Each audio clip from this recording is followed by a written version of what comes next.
Let's take a quick look at the dailies. We have how cash was moved. Finland airlift saga bites Mandago. That's on The Nation. And on The Standard, Ruto throws Mandago under the bus over the scam. A tough-talking president sends a twin warning to culprits of botched 1.1 billion Finland program and the corrupt who misuse public resources, that they will face the law. Honorable Mungatana, without getting into the merits of the case, because this is now an active case and is also one of the senators, do you see a loophole whereby he was then the governor and now is the senator? Do you see a loophole in the Constitution where we should have limited that so that you can't transition from governor to senate? Because then how then do you probe yourself after having served in the same county? Good morning and thank you for inviting me. I think there is a bill, a constitutional bill before Senate, sponsored by the Honorable Raphael Chimera, that wants to address that particular question.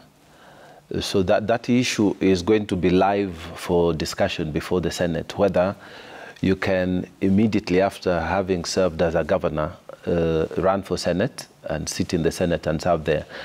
The proposition in that bill is that we should create a 5-year hiatus so that the person who has just finished being governor should be allowed to stay out for 5 years, not at least run for Senate, because of the possibility of this kind of thing called oversight and conflict. There is no conflict of interest happening.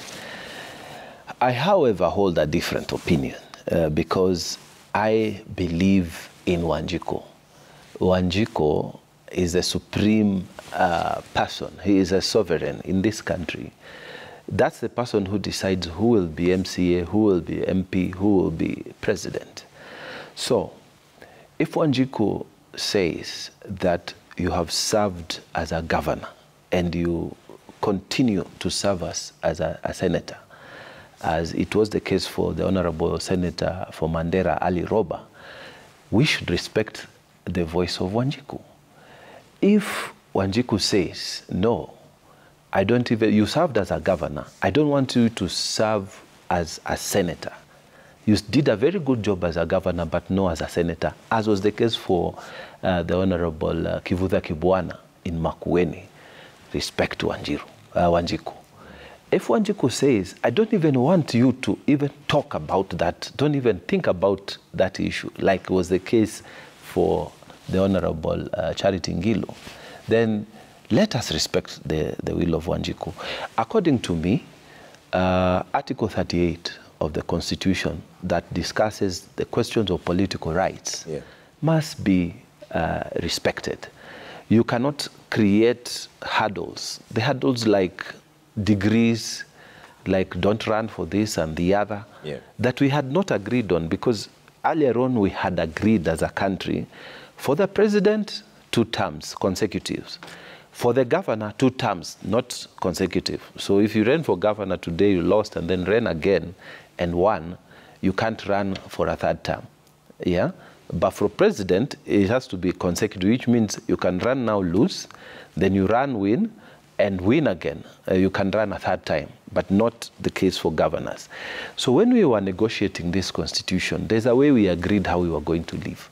So one of them was, we said we have political rights, except in certain cases like restricted as the case for president, because we knew what the presidents had done in the past for overstaying their time. But don't you see a conflict of interest? I don't think so, because the governor and then you come in as a senator, and if you're probing your term as a governor, how objective would you be? So first of all, for me, when you look at it,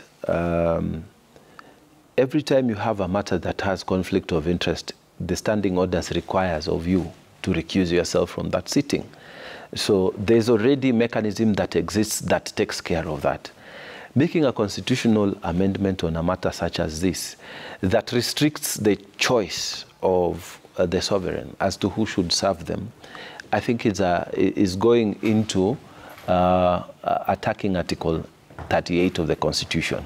So it will mean we'll have to also amend that, you know, and maybe other subsequent articles and other laws that have come in to support the right to political participation. You are supposed to have a right to go into any office, to run for any office, just as you have a right to vote for any office, with the exceptions on the presidency and the governorship. How would you term this fiasco?